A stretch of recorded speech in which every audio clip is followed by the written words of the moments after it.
Assalamualaikum warahmatullahi taala wabarakatuh. A'udzu billahi minasy syaithanir rajim. Bismillahirrahmanirrahim. Alhamdulillahi rabbil alamin. Wassalatu wassalamu ala asyrafil anbiya'i wal mursalin sayyidina Muhammadin wa ala alihi wa sahbihi ajma'in. اللهم رب اشرح لي صدري ويسر لي أمري واحلل عقدة من لساني يفقه قولي ولا حول ولا قوة إلا بالله العلي العظيم. اللهم انفعنا بما علمتنا وعلمنا ما ينفعنا وعلمنا ما جهلنا وذكرنا ما نسينا. اللهم يسر ولا تعسر. رب تمم بالخير. اللهم افتح علينا فتوح العارفين وفقنا توفيق الصالحين. اللهم لا سهل إلا ما جعلته سهلا وأنت تجعل الحزن إذا شئت سهلا. اللهم اجعلنا من السعداء المقبولين ولا تجعلنا من الأشقياء المردودين. اللهم صل وسلم وبارك على سيدنا محمد وعلى آله وصحبه أجمعين والحمد لله رب العالمين. أما بعد. InsyaAllah kita sambung semula pengajian kitab Bulughul Maram yang dikarang oleh Al-Imam Al-Hafidh Ibn Hajar Al-Asqalani rahimahullahu subhanahu wa ta'ala wa nafa'ana Allahu bi'ulumihi fid daraini amin. Kita masih lagi dalam perbincangan berkenaan dengan ila, yang mana ila secara umumnya makna dia adalah seorang suami bersumpah tak ambuh jima' isteri dia lebih daripada 4 bulan ataupun selama-lama. Itu makna ila. Ila ini adalah seorang suami dia bersumpah tak ambuh jima' bini dia lebih daripada 4 bulan. Okey, kita boleh bahagikan kepada 3. Yang pertamanya, kalau dia bersumpah tak ambuh jima' bini dia dengan menyebut masa kurang daripada 4 bulan, tak sampai 4 bulan. Demi Allah, aku tak ambuh jima' mu sebulan, 10 hari, 24 jam. Maka dia tidak termasuk dalam ila dengan kesepakatan ulama'. Bahkan dia masuk dalam sumpah biasa. Termasuk dalam sumpah biasa. Kalau dia jima' sebelum sampai tempoh hak yang dia bersumpah, maka wajib dia kena bayar kifarat sumpah. Yang keduanya, dia telah bersumpah untuk tidak menjima' isteri dia lebih daripada 4 bulan. Demi Allah, ni kita cerita mudah je lah. Dia perincian yang lebih mendalam hak tu dalam kitab fiqh dah. Cuma kita khabar secara umum saja untuk kita memahami hadis yang kita nak bincang lagi. Dia bersumpah untuk tidak jima' dengan isteri dia lebih daripada 4 bulan. Demi Allah, aku tak mau jima' dengan mu 10 bulan, setahun. Contoh, 6 bulan, 7 bulan. Maka sepakat ulama mengatakan ia dikirakan ila, maka ada hukum dia. Nanti kita akan tengok benda hukum dia. Adapun kalau sekadar 4 bulan, tak lebih daripada 4 bulan, hal tu berlaku khilaf. Majoriti ulama mengatakan belum lagi masuk dalam ila. Ila mesti lebih daripada 4 bulan menurut pandangan majoriti ulama. Namun ada sebahagian daripada ulama mengatakan kalau 4 bulan pun telah dikira sebagai ila.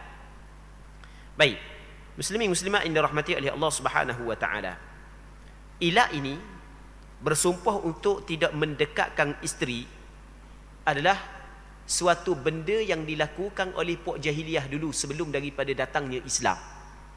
Apabila seorang suami dia benci kepada bini dia nak marah kepada bini dia, ni kita cerita benda hak yang dilakukan di zaman jahiliyah. Maka dia akan bersumpah untuk tidak bersetubuh dengan bini dia setahun, 2 tahun, kadang-kadang bersumpah selama-lama tak mustuh dah bini dia. Baik, maka dengan apabila dia bersumpah dia tidak mendekati bini dia, kalau orang tanya, dia boleh khabar, dia kata dia telah bersumpah untuk tidak mendekati diri dia, tak ada masalah dalam masyarakat ketika itu. Sebab benda itu memang dilakukan oleh ramai suami pada ketika zaman jahiliah pada ketika itu. Jadi orang puang memang tergantunglah. Nak nikah dengan tok lelaki lain, tok lelaki asal belum cerai lagi. Nak rapat dengan tok lelaki asal telah bersumpah untuk tidak mendekati dia. Maka datangnya Islam, yang mana Islam telah membatalkan hukum tersebut dan menetapkan hukum tertentu bagi ila. Hak ni hak yang kita nak bincang dalam tajuk pada malam ni. Muslimin muslimat yang dirahmati oleh Allah Subhanahu wa taala. Katanya wa ani bin Umar radhiyallahu anhuma qala إذا مضت 4 أشهر وقف المولي حتى يطلق ولا يقع عليه الطلاق حتى يطلق أخرجه البخاري. Maksudnya daripada Abdullah bin Umar radhiyallahu taala anhuma mengatakan, ini perkataan Abdullah bin Umar, bahawa apabila telah berlalu masa 4 bulan bagi orang yang bersumpah ila terhadap isterinya, maka dia saat itu ditangguhkan sampai menjatuhkan tolaknya, dan tolak tidak akan terjadi sebelum dia menjatuhkannya. Hadis ini dikeluarkan oleh Imam Bukhari dalam kitab sahih beliau. Muslimin muslimat yang dirahmati oleh Allah Subhanahu wa taala. Dalam hadis ni kata Abdullah bin Umar bahawasanya seorang lelaki apabila dia mengilakkan isteri dia telah bersumpah untuk tidak mendekati isteri. Apabila berlalu dah 4 bulan, maka tidak berlalu 4 bulan itu bukanlah menyebabkan tertolak dengan sendiri isterinya. Bukan menyebabkan dia tertolak sendiri isterinya. Bahkan tolak isteri tidak terjatuh sehinggalah suami melafazkan tolak. Muslimin muslimat yang dirahmati oleh Allah Subhanahu wa taala. Dalam Al-Quran Allah Subhanahu wa taala berfirman, lilladzina yu'luna min nisaihim tarabbusu 4 ashhur fa in fa'u fa innallaha ghafurur rahim. Maksudnya bagi orang-orang yang melakukan ila terhadap isteri-isteri mereka, hendaklah dia menanti selama 4 bulan. Kalau dia kembali semula, bersetubuh balik dengan isteri dia, maka sesungguhnya Allah Ta'ala Tuhan yang Maha Pengampun lagi Maha Mengasihani. Maka kata Abdullah bin Umar bin Al-Khattab radhiyallahu taala anhuma, seorang ulama di kalangan sahabat Rasulullah, mengatakan bahawasanya apabila telah berlakunya ila seorang lelaki terhadap isterinya daripada permulaan ila sampai ke cukup dah 4 bulan, berlalu dah 4 bulan, dia masih lagi belum kembali kepada isteri, besok lagi belum bersetubuh dengan isterinya, maka isteri dia tidak jatuh tolak dengan sebab berlalu 4 bulan. Bukan jatuh tolak bila? Apabila suami dia menjatuhkan tolak. Baik. Daripada segi hukum, muslimin muslimat yang dirahmati oleh Allah Subhanahu wa taala, daripada segi hukum, kalaulah 4 bulan berlalu dah 4 bulan, maka isteri dia boleh tuntut daripada suaminya. Ketika berlalu 4 bulan, isteri dia boleh tuntut. Tuntut sama ada dia balik semula, maksudnya macam biasa, setubuh macam biasa, ataupun tolak isteri dia. Jadi ketika ni isteri boleh menuntut tolak. Baik. Jadi apabila berlalu dah 4 bulan, ni kita kena faham hukum. Ni termasuk dalam hukum hakam yang ada dalam agama kita yang berkait dengan pasangan suami isteri. Dan mungkin ada sebahagian daripada orang Islam sendiri, start daripada hidup sampai ke mati tak pernah pun dengar bab ila. Hak mari surah masjid, kalau dengar bab fiqh, kalau belajar bab semayang, bab ibadat saja memang tak dang nak sampai bab ila ni.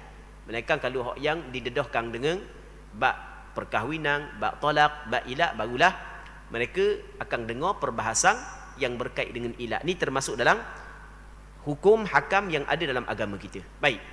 Benda yang kita nak cerita saat ni, muslimin, muslimat yang dirahmati oleh Allah Subhanahu wa taala, apabila berlalu 4 bulan, maka si isteri boleh buat tuntutan daripada suami supaya balik semula.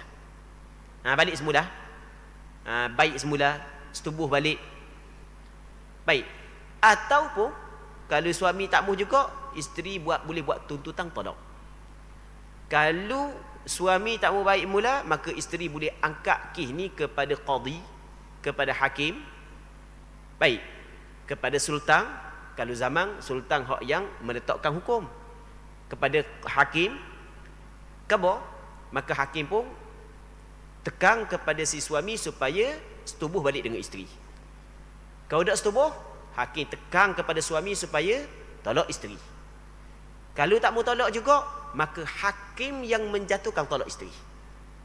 Baik, itu hukum yang berkait dengan ila. Muslimin muslimat yang dirahmati oleh Allah Subhanahu wa taala. Kemudian katanya wa an Sulaiman bin Yasar qal adraktu bid'ata 'ashara min ashabin nabiy sallallahu alaihi wasallam kulluhum yaqifuna al-muli, rawahu Syafi'i.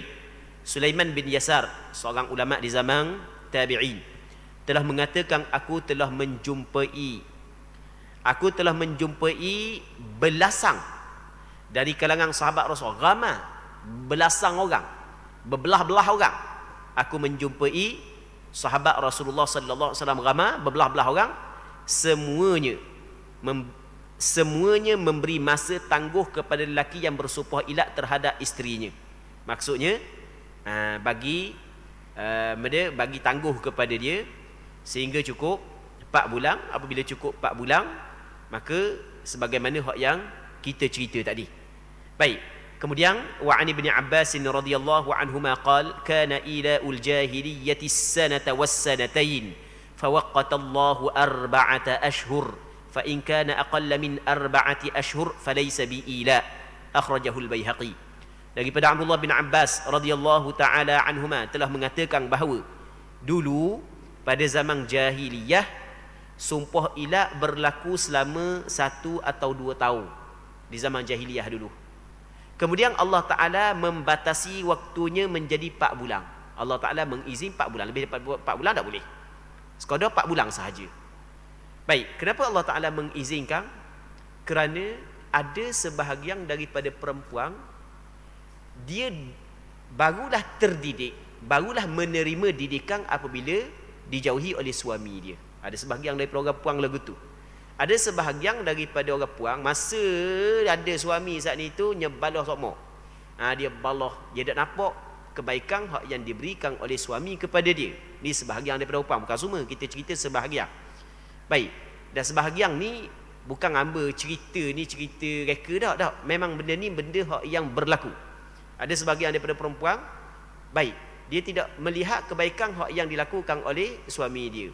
Sikit balah sikit cerah, balah sikit nak minta cerah, last sekali suami cerah sungguh. Cerah dah lama mana, dia pula pujuk balik suami untuk baik semula. Sebab dia dia rasa berat, dia rasa susah, dia rasa teruk hidup tanpa ada suami. Baik, jadi maksud dia hak yang kita nak sampaikan di sini, maksudnya ada sebahagian segelintir perempuan, cara mendidik dia adalah suami kena menjauhkan diri daripada diri dia. Suami dia kena menjauhkan diri daripada perempuan tersebut dalam tempoh tertentu, barulah dia menerima didikan. Jadi kalaulah suami duduk ada sokmo, dia tidak mampu untuk menerima didikan. Baik, maka sebab itulah syarak mengizinkan melakukan ilak. Tapi dengan syarat. Sebab ketika syarak mengizinkan, syarak mengambil kira juga terhadap mudarat yang ada pada perempuan. Jadi kalau lebih daripada 4 bulan, maka mudarat besar kepada perempuan tersebut, maka syarak mengambil kira tentang maslahah yang ada pada lelaki dan tentang mudarat yang mungkin akan berlaku kepada perempuan, maka syarak memberi izin untuk ilak hanya selama tempoh 4 bulan sahaja. Lebih daripada 4 bulan tak boleh. Baik, maksudnya lebih daripada 4 bulan macam kita cerita tadilah. Lebih daripada 4 bulan, sama ada suruh dia balik semula ataupun tekan supaya dia menjatuhkan tolak kepada isterinya. Katanya Allah Subhanahu Wa Taala membatasi waktunya menjadi 4 bulan, dan jika kurang daripada masa 4 bulan bukan sumpah ilak namanya. Hadis ini dikeluarkan oleh Imam Baihaqi. Jadi kalau dah cukup 4 bulan bukan dinamakan ilak, dipanggil sumpah biasa kalau dia bersumpah lah. Kalau dia kata demi Allah aku tak mahu bersama dengan isteri aku sehari semalam, dia kata lagu tu, Itu dia bukan ila. Hak tu adalah sumpah biasa sebagaimana hak yang kita cerita pada muqaddimah permulaan pengajian kita tadi. Kemudian kita masuk dalam perbahasan baru, iaitu perbahasan berkenaan dengan zihar, ila abidah. Nanti kita akan bincang pula berkenaan dengan zihar. Lepas zihar kita akan bincang berkenaan dengan li'an. Dan benda-benda ni adalah benda yang melibatkan hukum yang berkait dengan pasangan suami isteri. Jadi kalau kita tahu hukum ini, maka ada ganjaran pahala kerana dia melibatkan hukum agama. Apatah lagi kalau kita dengar hadis Nabi sallallahu alaihi wasallam. Kemudian wa anhu radhiyallahu ta'ala anhuma anna rajulan dhahara min imra'atihi thumma waqa'a 'alayha fa ata an-nabiy sallallahu alaihi wasallam faqala inni waqa'tu 'alayha qabla an ukaffir qala fala taqrabha hatta taf'ala ma amaraka Allah rawahu al-arba'ah wa sahhahu at-Tirmidzi wa rajjaha an-Nasa'i irsalah wa rawahu al-Bazzar min wajhin akhar 'an Ibn Abbas radhiyallahu anhuma wa zada fiha kaffir wa la ta'ud. Daripada Abdullah bin Abbas radhiyallahu taala anhuma telah menceritakan bahawa ada seorang lelaki telah mengziharkan isterinya. Apa makna mengziharkan? Mengziharkan adalah dia telah melafazkan sesuatu perkataan yang memberi maksud bahawa dia telah menyamakan isteri dia dengan perempuan yang menjadi mahram kepada dia selama-lama. Contoh yang dalam bahasa Arab dia kata mana? Anti alayya ka dhahri ummi niasa. Contoh begitulah yang diguna oleh orang Arab dulu. Mung atas aku seperti belakang mak aku. Mung seperti belakang mak aku. Jadi sebagaimana mak dia haram kepada dia kata gitu juga kepada isteri dia.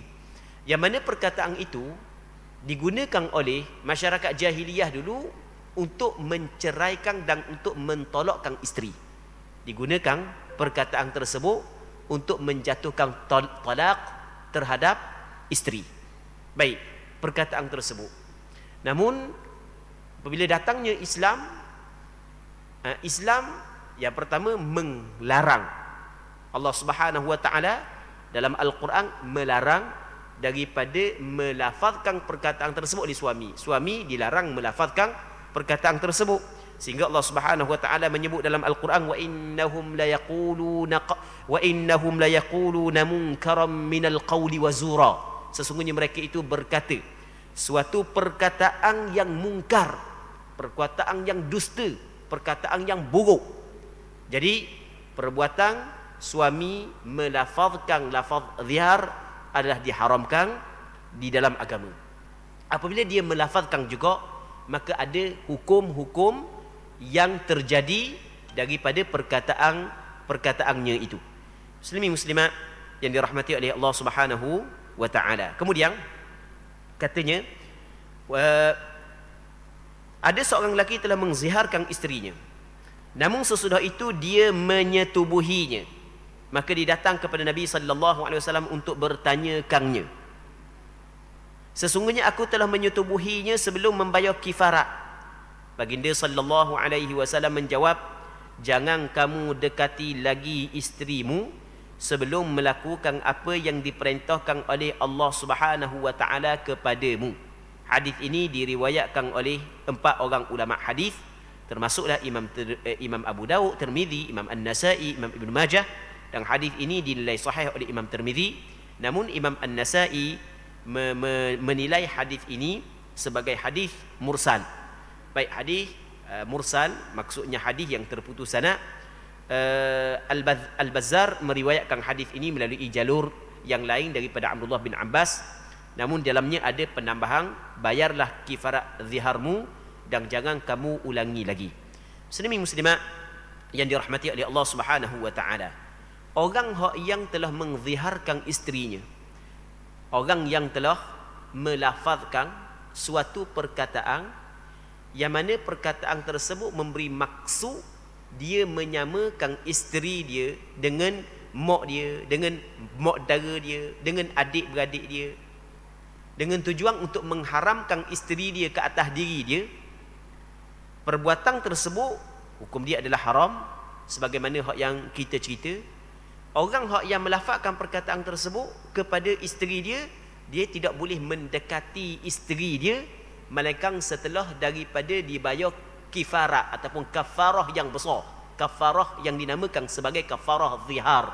Dalam Al-Quran, dalam surah Al-Mujadilah, Allah Subhanahu wa taala menyebut tentang kafarah ini.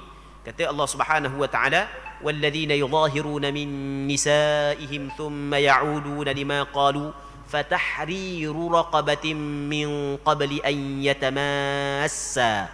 Allah Subhanahu wa taala kata, mana-mana lelaki yang menzihar sebahagian daripada isteri-isteri mereka, kemudian dia kembali semula kepada apa yang dia kata, asal dia mengharamkan isteri dia dengan perkataan tersebut, lepas tu kemudian dia nak baik mula dengan isteri dia, ada azam dalam hati untuk baik semula dengan isteri dia, untuk nak baik mula dengan isteri dia, maka fatahriru raqabatin min qabli an yatamassa, maka hendaklah dia memerdekakan seorang hamba sebelum daripada kedua-duanya bersetubuh. Sebelum daripada si suami bersetubuh dengan isteri, mesti dia kena memerdekakan seorang hamba.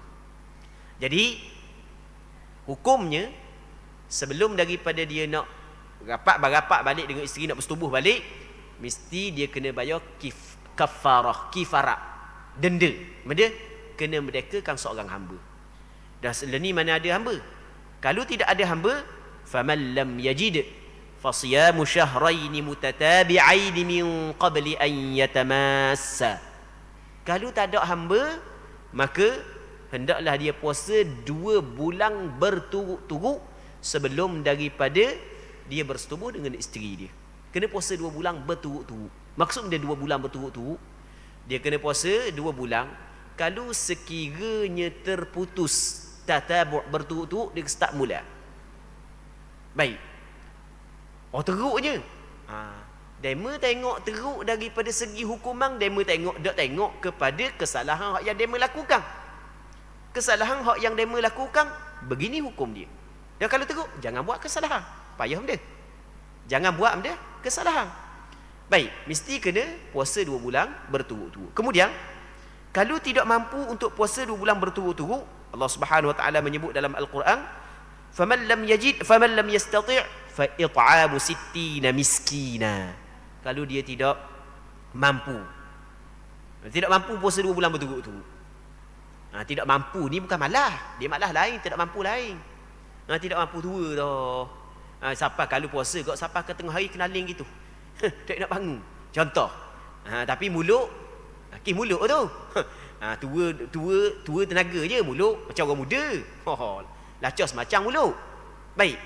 Jadi kalau dia tidak mampu untuk berpuasa 2 bulan berturut-turut, maka hendaklah dia memberi makan kepada 60 orang fakir miskin. Itu denda dia. Yang pertama kena merdekakan seorang hamba.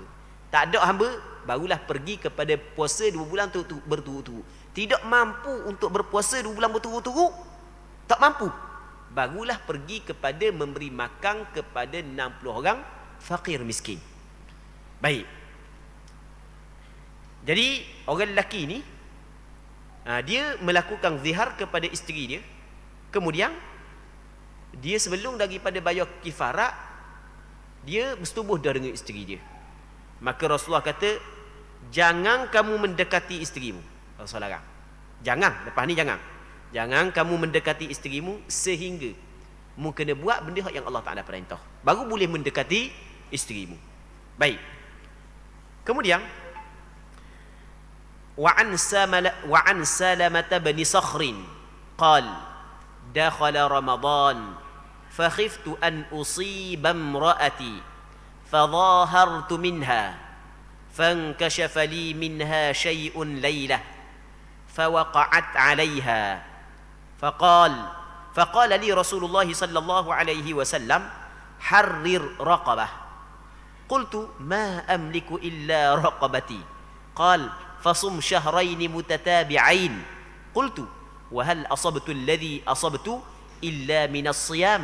قال أطعم عرقا من تمر baina sittina miskina akhrajahu Ahmad wal arba'ah illa an-Nasa'i wa sahahu Ibnu Khuzaimah wa Ibnu al-Jarud. Salamah bin Sakhr radhiyallahu taala anhu telah berkata, dia telah menceritakan, manakala bulan Ramadan masuk, tiba bulan Ramadan, aku rasa khawatir apabila nanti isteriku ku setubuhi.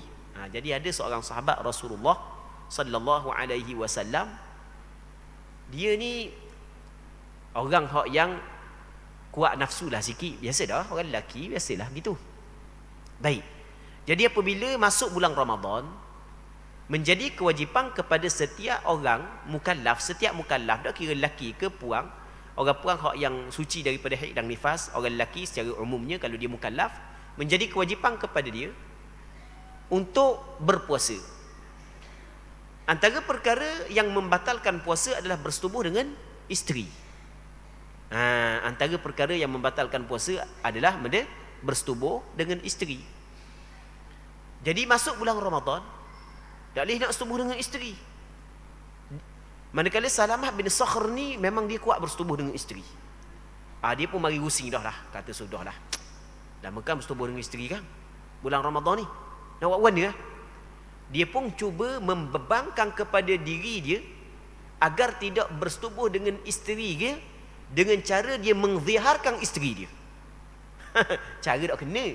Ni cara tak kena, tapi cara tak kena hak yang berlaku kepada dia sehingga tahu perkara ini kepada Rasulullah. Maka Rasulullah sallallahu alaihi wasallam menjelaskan hukum yang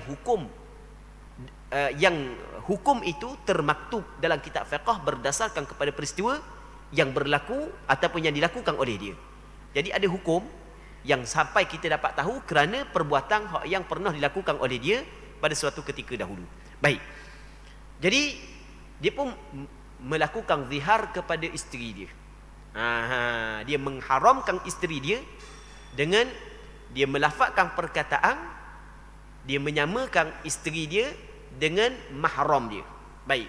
Dia khabar kepada isteri, anta pula anti. Anta untuk lelaki, anti alayya ka dhahri ummi. Mu atas aku ni seperti belakang mak aku. Baik.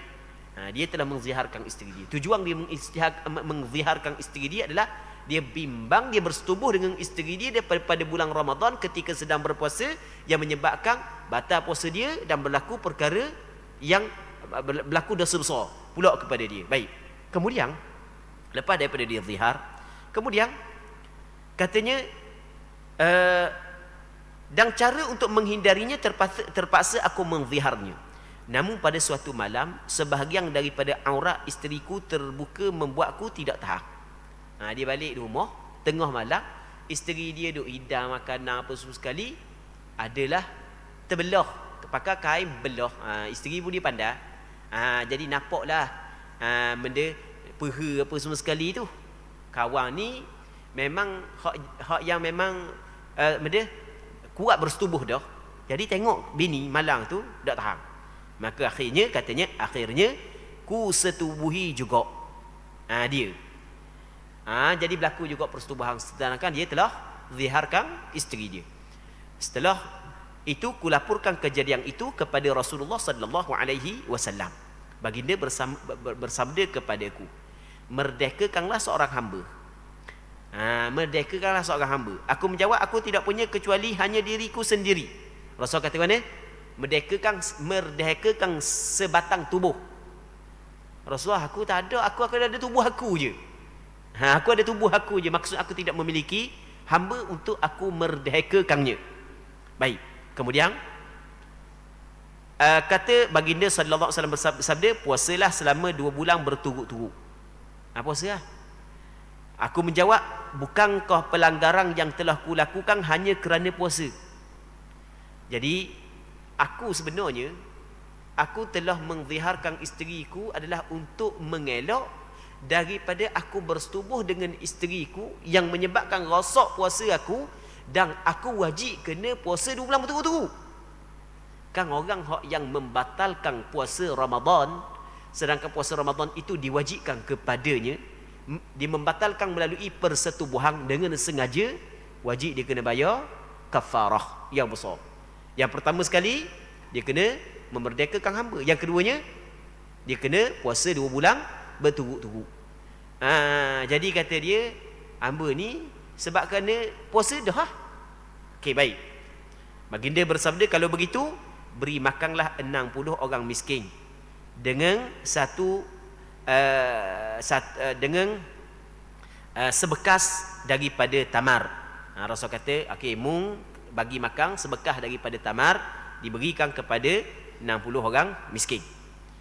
Hadis ini dikeluarkan oleh Imam Ahmad bin Hanbal dan 4 orang ulama hadis, mereka Imam An-Nasa'i, maksudnya Imam Abu Dawud, Imam Tirmizi, Imam Ibn Majah. Dan hadis ini dinilai sahih oleh Imam Ibn Khuzaimah dan Imam Ibn Jarud. Baik, habis berkenaan dengan zihar. Semuanya melibatkan mulut belaka ni. Nikah pun, akad nikah, terima nikah pun mulut. Menjatuhkan talak pun mulut. Ta'liq talak pun mulut. Benda yang sebelum lagi ilak pun mulut. Cuma melalui perbuatan adalah perbincangan sedikit. Melalui perbuatan ada perbincangan, melalui penulisan ada perbincangan. Cuma kita nak cerita benda yang dilakukan oleh mulut. Sama juga zihar juga benda dilakukan juga oleh mulut kerana perkataan. Sebab itulah kena jaga perkataan, tambah-tambah orang-orang muda. Kemudian babul li'an. Ni kita masuk dalam perbahasan baru, perbahasan yang berkait dengan li'an. Benda li'an, muslimin muslimat yang dirahmati oleh Allah Subhanahu wa taala. Li'an ni nanti kita akan cerita lepas daripada ni. Kita baca dua hadis, lepas tu kita akan cerita tentang li'an.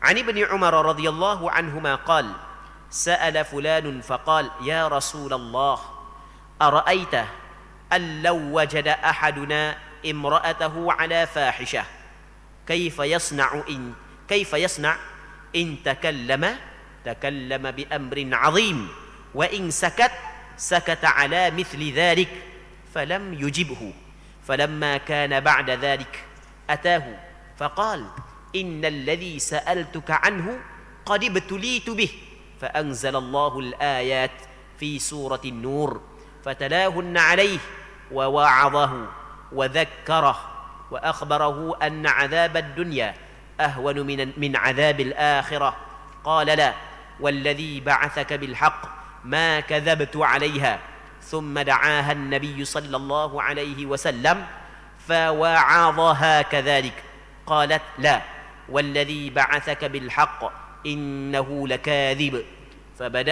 فبدأ بالرجل فشهد 4 شهادات ثم ثنى بالمرأة ثم فرق بينهما رواه مسلم.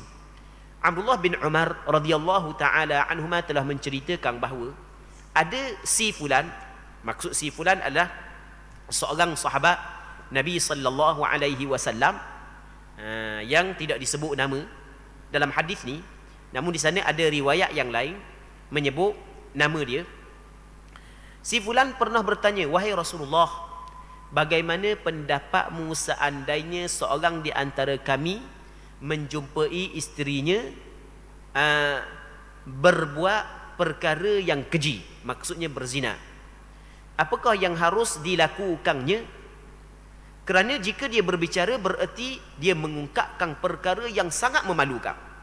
Namun jika diam bererti dia menyembunyi keruntuhan moral. Tengok, sallallahu alaihi wal afiyah. Muslimin muslimat yang dirahmati oleh Allah Subhanahu wa taala. Antara dosa besar, dosa yang cukup besar yang dilarang oleh Allah di dalam Al-Quranul Karim, yang dilarang oleh Nabi sallallahu alaihi wasallam dalam hadis adalah dosa berzina. Dosa berzina dia termasuk dalam dosa besar. Na'udzubillahi min dzalik, nas'alullah as-salamata wal afiyah. Semoga Allah Subhanahu wa taala melindungi kita dan keluarga kita daripada perkara ini. Kita berada di zaman yang ada sebahagian daripada orang Islam sendiri tidak menganggap besar dosa berzina. Dia tidak menganggap besar dosa berzina, sedangkan dosa berzina termasuk dalam dosa besar. Baik. Orang yang berzina apabila sabit kesalahan mengikut hukum yang ditetapkan oleh Allah dan Rasulnya, mengikut hukum yang ditetapkan oleh Allah dan Rasulnya adalah apabila sabit kesalahan melalui 4 orang saksi ataupun melalui iqrar daripada dia, pengakuan daripada dia adalah mesti kena laksanakan hukum hudud.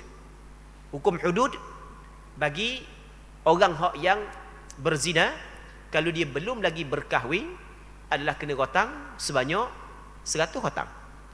Kalau dia telah berkahwin, maka kena rejam sampai mati. Dan itu adalah penawar yang ditetapkan oleh Allah Subhanahu wa taala. Kita nak merawat penyakit ini dalam masyarakat dengan penawar yang selain daripada penawar yang disebut oleh Allah Taala, tidak akan berjaya sama sekali. Tidak akan berjaya kalau sekiranya kita ingin merawat penyakit yang menular dalam masyarakat selain daripada dengan penawar yang selain daripada penawar yang ditetapkan oleh Allah dan Rasulnya. Baik, itu kita kena tahu hukum asal. Yang keduanya, orang yang menuduh orang lain berzina, kalau tidak didatangkan saksi dan orang yang dituduh tidak mengaku, maka dia ada had, ada hukum hudud. Had menuduh orang berzina kena rotang sebanyak 80 rotang. Baik, kalau dituduh orang tanpa ada saksi. Maka seorang lelaki ni, dia mari jumpa dengan Nabi SAW. Dia tanya Rasulullah, bagaimana kau pandanganmu? Cuba cerita kat sikit. Kalau seorang lelaki ni dia mendapati isteri dia berzina. Na'udzubillahi min dzalik. Baik. Kalau dia berbicara perkara tersebut, maka dia berbicara suatu benda yang cukup besar. Benda besar ni. Sebab melibatkan hukum hudud. Kalau dia cakap benda ni, benda besar, melibatkan hukum hudud. Kalau tidak ada saksi, dia akan dijatuhkan hukuman. Walaupun benda tu berlaku. Baik. Tapi kalau dia berdiam diri, maka dia adalah seorang yang dayuth. Orang yang membiarkan kemungkaran berlaku di dalam keluarga dia. Orang yang tidak mempunyai maruah. Orang yang tidak mempunyai muruah. Lelaki yang membiarkan isteri dia, anak dia melakukan kemungkaran adalah lelaki yang tidak mempunyai maruah pada pandangan syarak. Orang yang tidak bermaruah, tidak mempunyai maruah, orang tidak mempunyai harga diri, orang yang tidak mempunyai nilai diri. Tengok ni, dia khabar kepada Nabi sallallahu alaihi wasallam. Cakap benda besar. Kalau berdiam diri, maka tidak bermaruah. Maka baginda sallallahu alaihi wasallam tidak menjawab. Rasul senyap. Rasul tak kata benda. Rasul tidak respon pertanyaan dia. Dan setelah itu si fulan datang lagi. Lepas itu mari pula. Allahu akbar, mari pula. Dia ada sebahagian daripada suami diuji dengan isteri, na'udzubillahi min dzalik, yang tidak melarikan tangan apabila diholorkan oleh lelaki yang lain. Begitu juga kadang-kadang si isteri diuji dengan suami yang seperti tersebut. Maksudnya tidak menjauhkan tangan apabila diholorkan oleh mana-mana perempuan. Ini di antara satu musibah yang cukup besar. Nasallallahu as-salamata wal afiyah. Baik. Jadi kata dia, mari pula kali kedua. Baginda tidak menjawab, dan sesudah itu si fulan datang lagi lalu berkata, sesungguhnya perkara yang pernah ku tanyakan kepadamu kemarin, sebenarnya aku sendiri yang mengalami cubaan itu. Dia kata lagu mana dia jumpa dengan Nabi sallallahu alaihi wasallam, Rasulullah, benda yang aku tanya kemarin itu bukan aku tanya hal orang lain. Qadi batulitu bih, sesungguhnya aku yang diuji dengan perkara tersebut. Itu adalah ujian yang aku lalui sendiri, wahai Rasulullah. Ikhabar. Baik. Kemudian apabila dia khabar lagu tu, dak adang semata, dak adang lama mana Allah Subhanahu wa taala menurunkan beberapa ayat dalam surah, beberapa ayat dalam surah An-Nur yang menceritakan hukum yang berkait dengan li'an. Apakah yang perlu dilakukan oleh seorang lelaki yang telah menuduh isteri dia berzina, dan apakah hak yang perlu dilakukan oleh isteri dia, disebut dalam ayat Al-Quran secara panjang lebar, yang mana kita tidak sempat untuk bincang pada malam ni sebab nyala lapu dah. Jadi kita kena berhenti dulu. InsyaAllah kita sambung balik pada minggu akan datang. Kalau sekiranya dipanjangkan umur, InsyaAllah minggu akan datang, kalau dipanjangkan umur, kita akan bincang balik berkenaan dengan bab li'an. Jadi untuk malam ni kita berhenti sini dulu. Kita mengharapkan apa yang kita bincang ada manfaatnya dan ada keberkatannya. Wallahu subhanahu wa ta'ala a'la wa adam. اللهم حققنا باتباع نبيك محمد صلى الله عليه وسلم ظاهرا وباطنا. اللهم إنا نسألك الإخلاص في القول والعمل. صلى الله على سيدنا محمد وعلى آله وصحبه وسلم. سبحان ربك رب العزة عما يصفون وسلام على المرسلين والحمد لله رب العالمين.